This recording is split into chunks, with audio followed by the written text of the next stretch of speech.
Hi, I'm Dave King from Under the Hood BBQ, located in Nelson, New Zealand. And today we want to talk about pork belly and that perfect crackling. So here's the experiment. Pork belly's done 4 different ways, and actually let's see which way gives us the best crackling.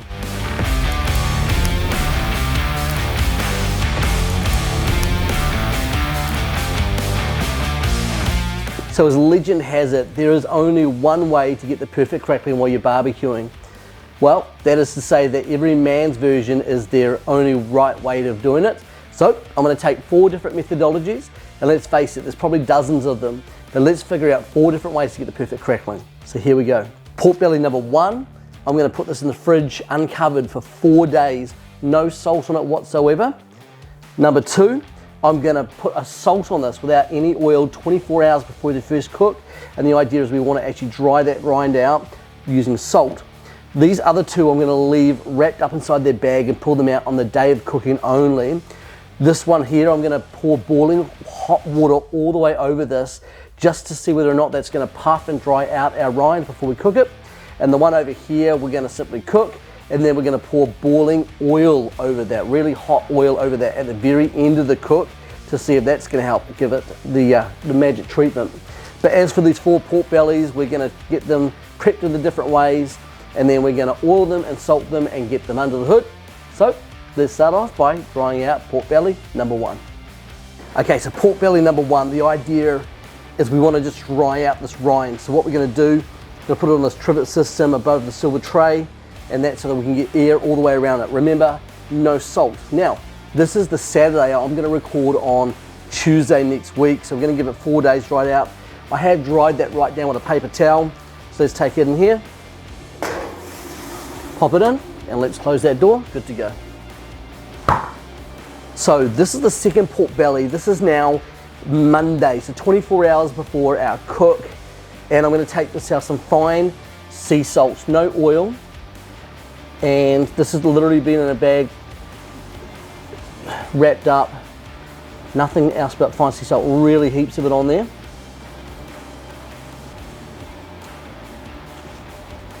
And the idea is this is just going to draw that moisture out.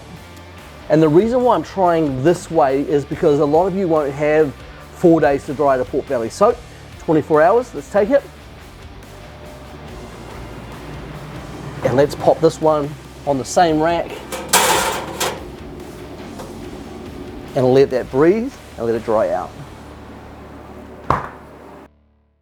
All right, it is filming day and I'm super excited because I love pork belly.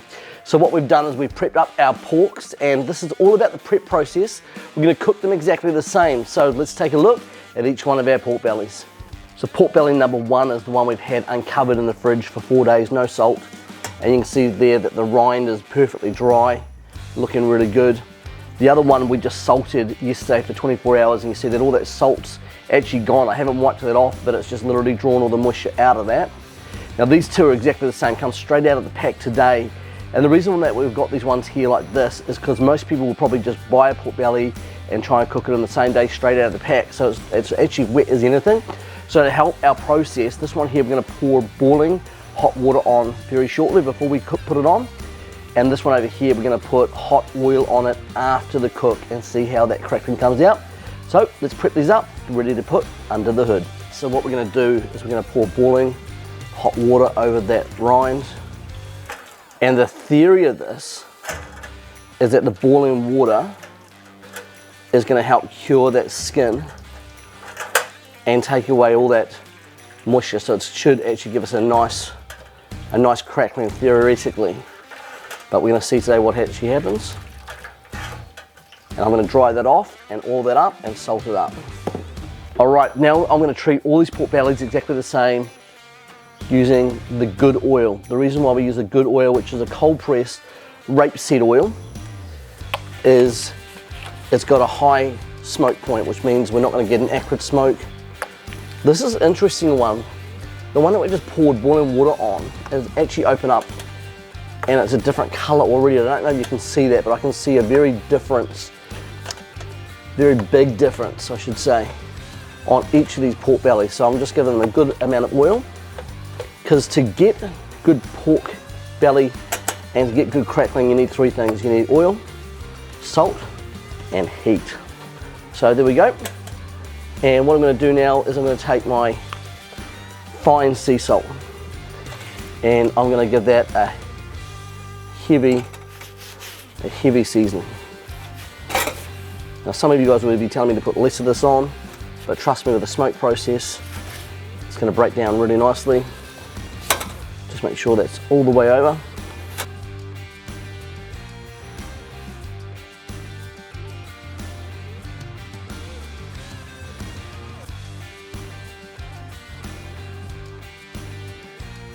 So we've got the fine sea salt oil all the way over. Now we're going to take a flaky sea salt and just a little sprinkling all the way over. And in our classes when we do this, I always ask people, is the pork too salty for you? And every time without fail, they say, nah, it's perfect. All right, let's get these on our rotisseries and under the hood.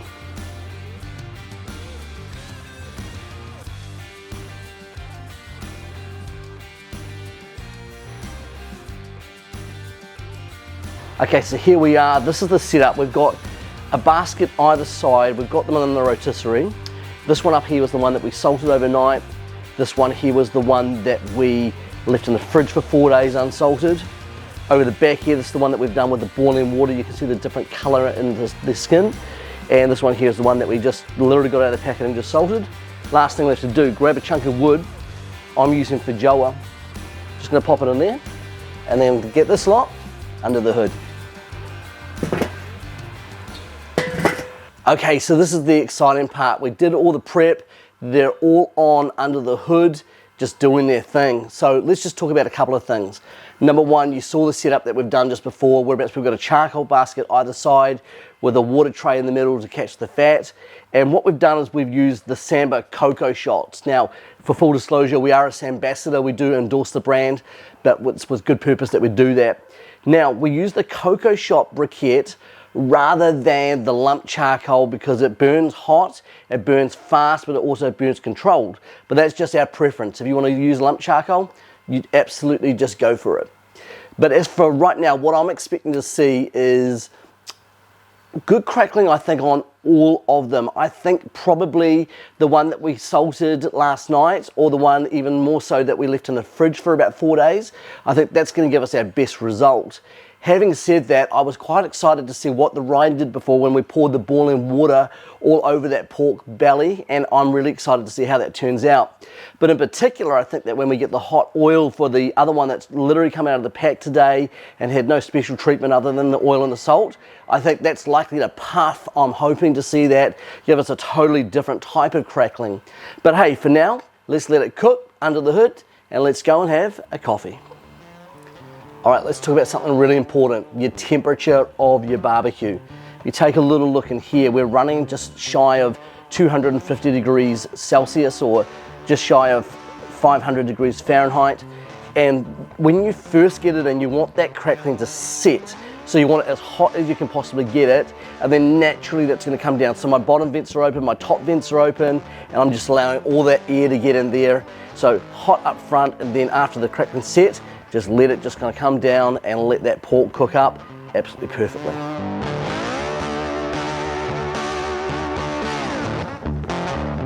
All right, we are almost done here. They've been on for about 2 hours, and we've taken them up to about 185 degrees Fahrenheit or 85 degrees Celsius, and the crackling's looking pretty good. We just finished them directly over the coals, so we can just get that last little bit of crackle set. Some of the stuff's just a little soft. And as for over here, these are looking sensational. So we'll get them out on the board soon and take a little peek as we test them and see which ones are good.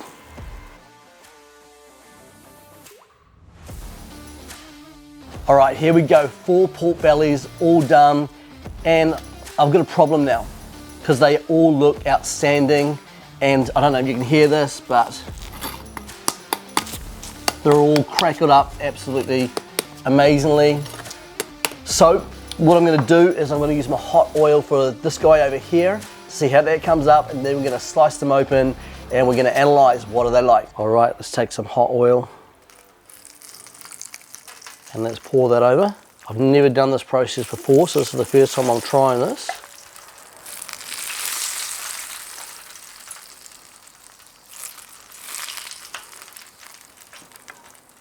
All right, so let's give them the slicing test. Now, what's happened here is we're pulling the oil over. It's definitely separated out our crackling quite naturally. It's crunchy and it's got a golden color on it, which is really fascinating. There was a lot of oil though. It was at 195 degrees Celsius when we took that off. So let's take a little slice. Oh.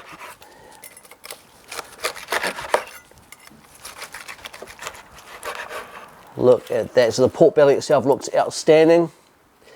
And as for my slice, looking great. All right, this is the one that we poured boiling water over. Let's take a look. So at the start, we got this out of the bag. Today, fresh pork belly. And there goes the actual belly itself.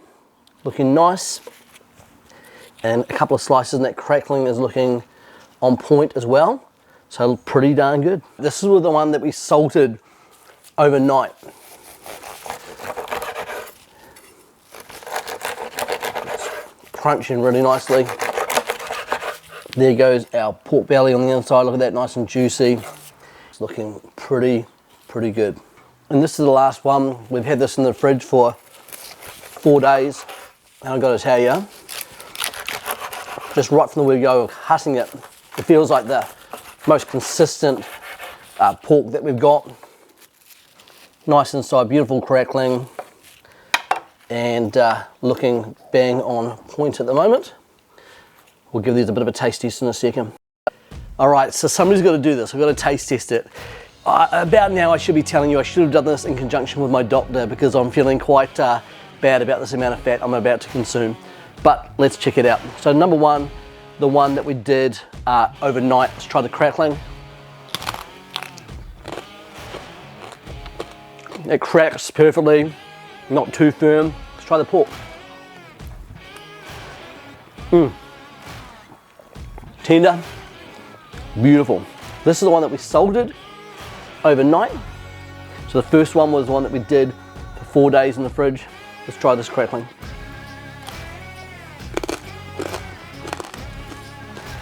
Once again, great crackling, not too firm. Let's try the pork. And that pork is more tender than the first one. Let's go for the third one. Pour boiling water over the rind. Let's give this a try. That one there, excuse me, this is actually so good. It's a little softer. The other ones had more of a firm kind of crackle to it. That one's a little softer. Let me just try this a bit again. But still got some good crackle. Let's try the pork. This is messy. There's more of a bite on that. It wasn't, I don't know whether there's something about the fridge drying it out, but definitely a little bit more chew on that. Now this is the one I'm nervous to try because you saw how much oil we poured over that. Let's give it a try. Interesting. That's a lighter crackle. As I kind of suspected it would be. Kind of puff that crackling a little bit more, giving a little bit more air in it all. Let's try the pork though.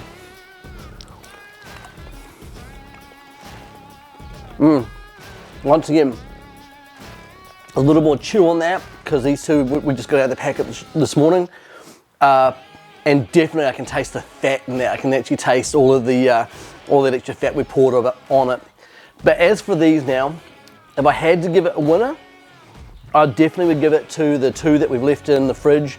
The one that was for 4 days is less salty because we didn't put the first salt on it.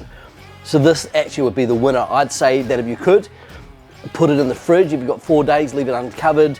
You're going to dry that rind out perfectly, give yourself a good result. But if you've only got a day, put the salt on, it's going to do the same deal. But as for over here, I don't think I'd bother with the hot oil. It didn't quite give us that puff that I thought that we were going to get. and I don't want to add a bunch more oil to it, to be honest. So I think the boiling water was a good little technique if you're getting it out on the day. Certainly wouldn't take it straight out of your pack and straight on the grill, but that has been a fascinating experiment, that's for sure. Well, that was a delicious experiment, I've got to tell you, one that was a lot of fun. And what's absolutely amazing is that the barbecue is always a winner for getting the perfect crackling almost every time. So whichever way that you want to do it, just have some fun with it. But make sure you use your 3 components, lots of heat, oil, and salt. Well, join us again for another YouTube. Why don't you subscribe to our channel if you haven't done already, hit that notification bell so that you can get fresh notifications, and we'll see you soon. Cheers.